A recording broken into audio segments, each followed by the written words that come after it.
Wife.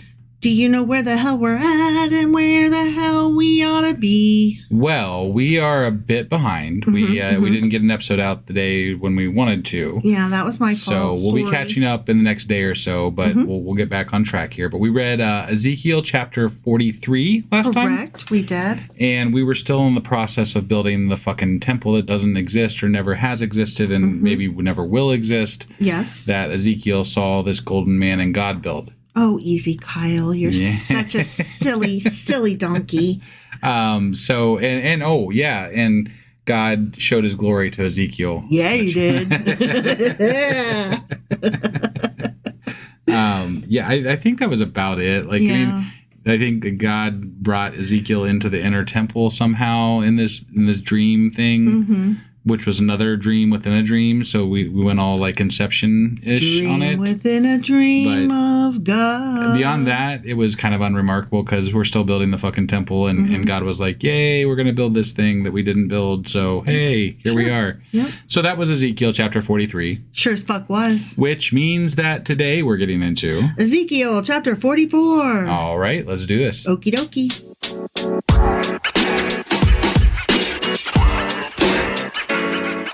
All right, we are hopping into Ezekiel chapter 44. Okay. Or as I affectionately like to call him, Easy Kyle. Right. Big EK. Yep. Right? Yep.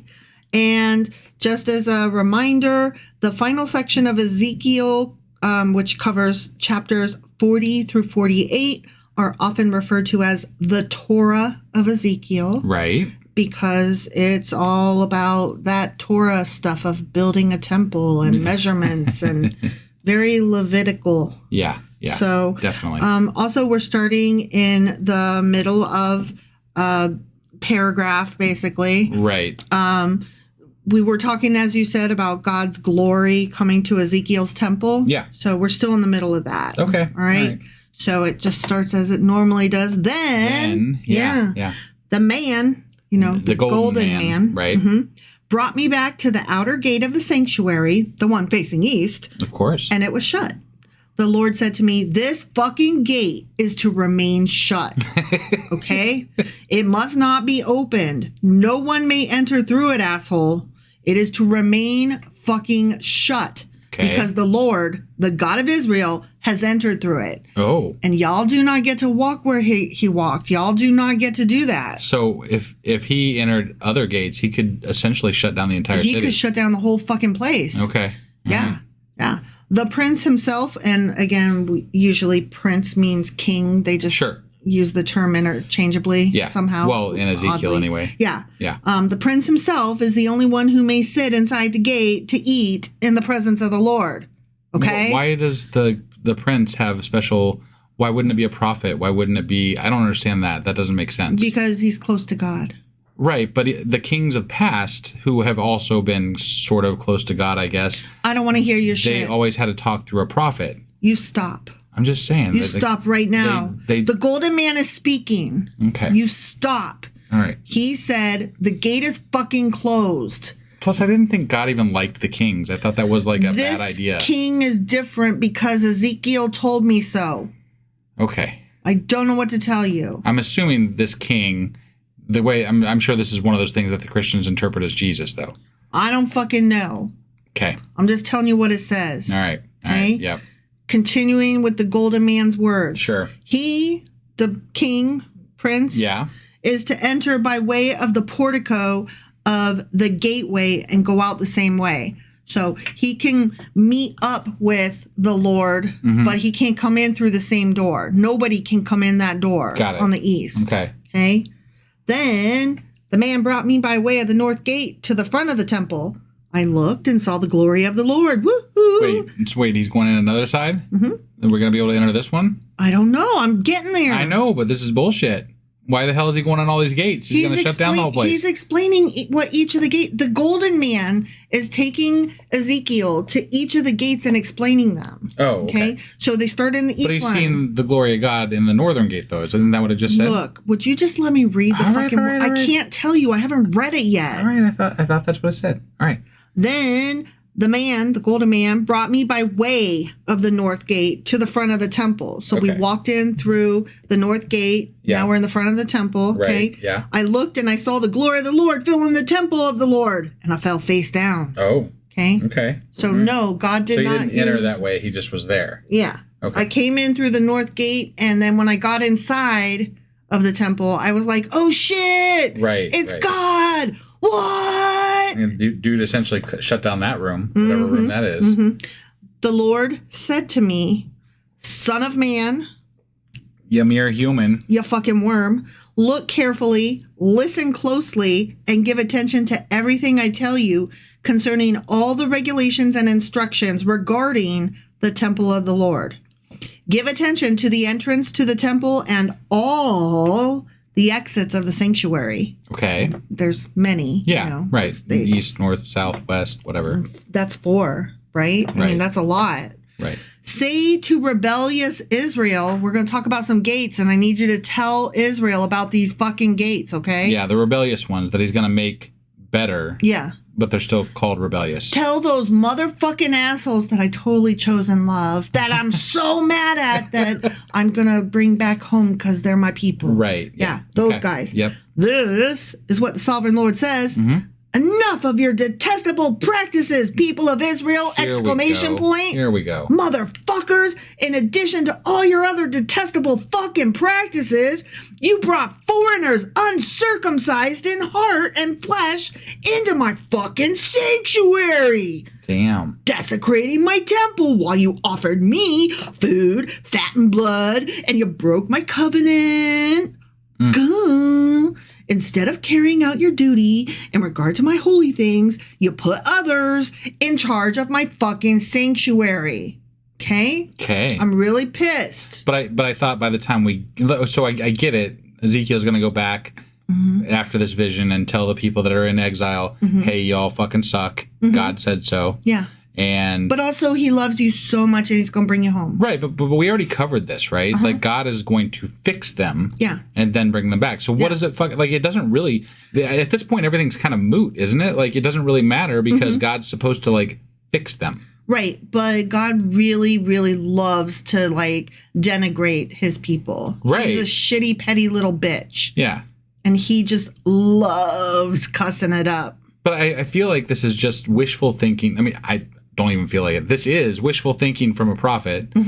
Prophet is, I'm using that term loosely. And it's just him, fantasizing about this God that he supposedly sees in his visions and the actions that he wants his people to take with regard to this God that he believes in. Right. Right. If he believes in him, really. Whatever. I mean, I would have to think that he does actually believe in this God based on the crazy shit. I mean, like he's writing some crazy shit.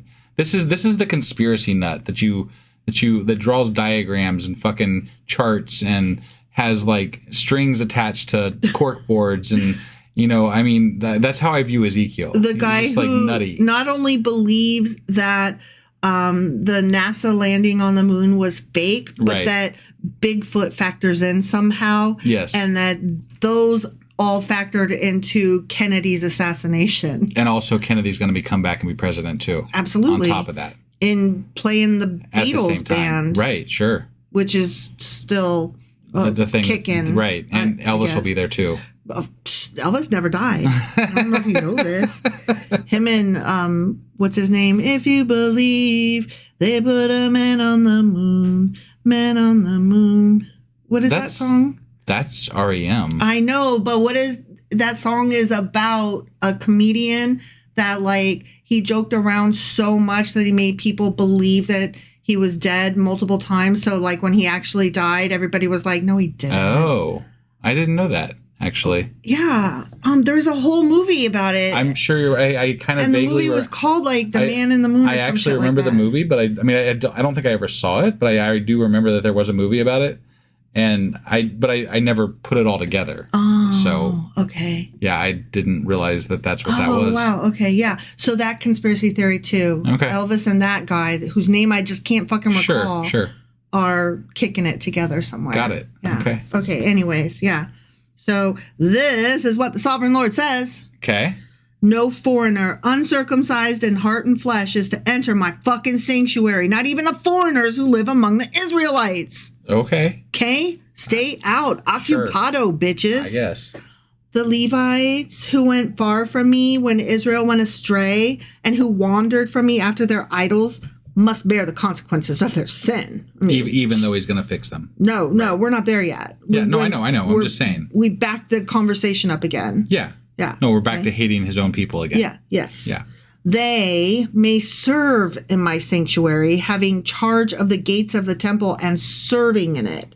They may slaughter the burnt offerings and sacrifices for the people and stand before the people and serve them. But because they served them in the presence of their idols and made the people of Israel fall into sin, they made them do that. Yeah. Therefore, I have sworn with uplifted hand that they must bear the consequences of their sin. I feel like I think declares the sovereign Lord. Yeah, I think this is just Ezekiel, maybe like a faction. Mm-hmm. I don't really know, trying to put a certain group of people into power. Yeah. Like, that's more what this feels like than anything else. And, like, trying to put another group down. Right. Like, you guys suck. I'm promoting these people. Yeah. And these people are my people. So. And this is what's happening. Right. And, again, this all still goes back to politics, in my opinion. It does. It does completely, 100%. Yeah. I have some notes that I'll get into a little bit on our Q&A Saturday. I just don't know how people can read this book and not see that it's all a political bullshit game. Sure. You know, like, that's all this is. Yeah, I don't get how... I mean, yeah, I do. They're dumb. Right, but I mean, we spend half this book talking about kings and prophets and politics people, and land people grabs. That they hate and people that they like and whatever. Mm-hmm. But it's all about how they feel about this person or that person. Mm-hmm. And yes, God is there. But God is there only because these few prophets tell us that God is there, not because of anything else. No. There is no, even in the book, there's not really proof of God other than they say so. Right. I don't understand why this is like this solidified thing where this thing is real, where this God is real. It doesn't make any sense to me. But if you believed, it would make sense. But if I believed in fucking Mickey Mouse, I could believe he's real. It's not going to make him real. But if you believed, then you would know. I don't really know what I'm supposed to know. You would know he's real if you believed he was real. Okay, whatever. I know, it's circular logic. I know. They are not to come near to me to serve me as priests or come near any of my holy things or my most holy offerings. So they can work in here, but they need to stay far fucking back. You guys are out of that choice cut of meat. Yeah, y'all done. Yeah. They must bear the shame of their detestable practices, and I will appoint them to guard the temple for all the work that is to be done in it. So you got demoted, guys. They did. Yeah. Like, they still get, like, the quote-unquote glory and honor of serving. They're like, we will allow you to work here. We've kind of referenced I'm sorry, this. What? Yeah, we've kind of referenced this before, but this feels like you could apply these same thoughts to what is happening in the MAGA world and what is happening with regard to, like, Project 2025. You know, with them they're gonna replace everybody with this special group of people that worship Donald Trump, right? Yeah. I mean, this feels very much equivalent to that. Yeah. You know? Yeah. Where he's like, no, you fucks didn't worship hard enough. I'm making these people more worthy than you. Right. So, this is why I see it as politics. This is why I see.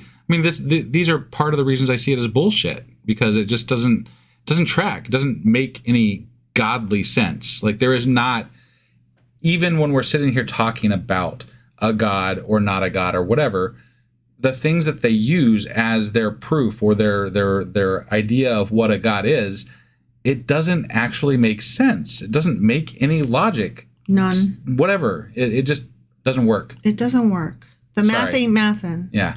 But, continues God. Okay. Yeah, sorry. The Levitical priests, you know, the ones that we like. Yeah. Okay. Who are descendants of Zadok. They're the cool ones, right? Yeah, they're the best. Right. We love them. And who guarded my sanctuary when the Israelites went astray from me, are to come near to minister before me. They are to stand before me and suck my dick. I mean, stand before me to offer sacrifices of fat and blood, declares the sovereign Lord. Yeah. It doesn't say suck my dick. I just thought that's what it said for a second. Yeah. Might as well have, though. Right. These were the kiss asses to God. Right. You brown nosers. They alone are to enter my sanctuary. They alone are to come near my table to minister before me and serve as guards. And you know what? I bet they alone are all the fucking pedophiles, because that's what usually happens when you get a big old giant group of secretive old men. I bet they alone also donated a lot to Ezekiel's campaign. I bet they did. I bet they did. Yep.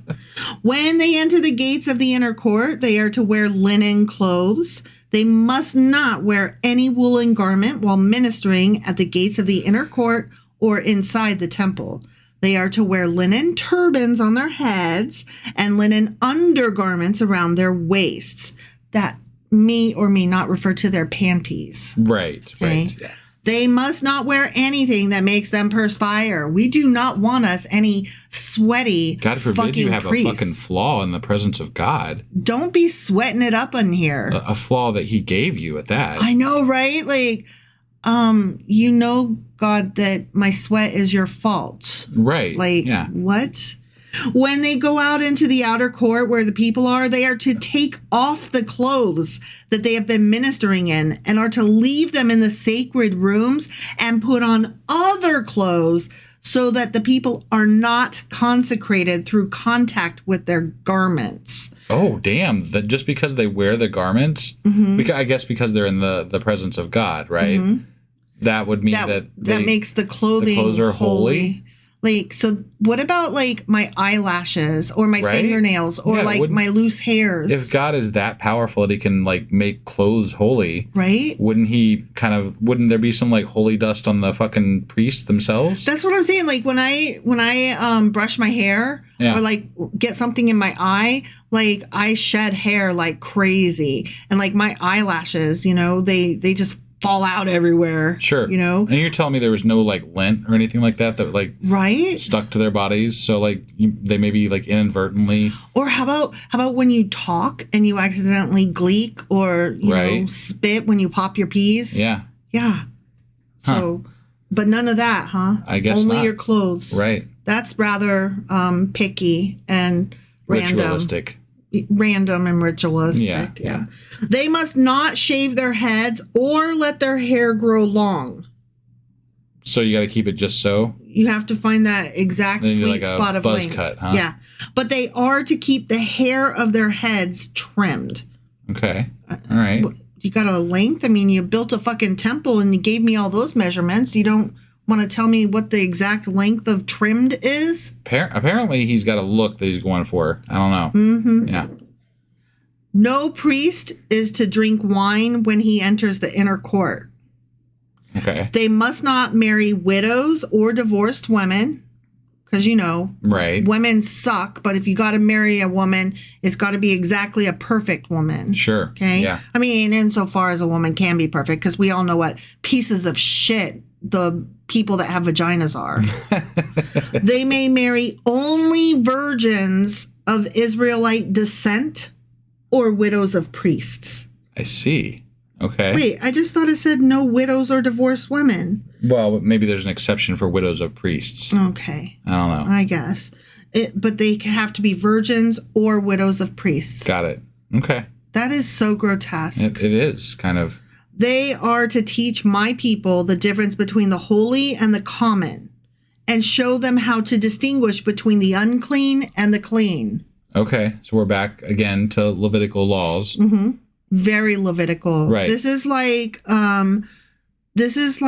radical. And that's how Levitical. That's kind of how I'm viewing Ezekiel, is that he's kind of a bit of a radical with regard to these laws that he's trying to re-implement. Yeah. Not re-implement. Not that they necessarily disappeared. Right. But they definitely haven't been mentioned in a long, long time. Right. Not in any real sense. No, he's like hardcore. Yeah.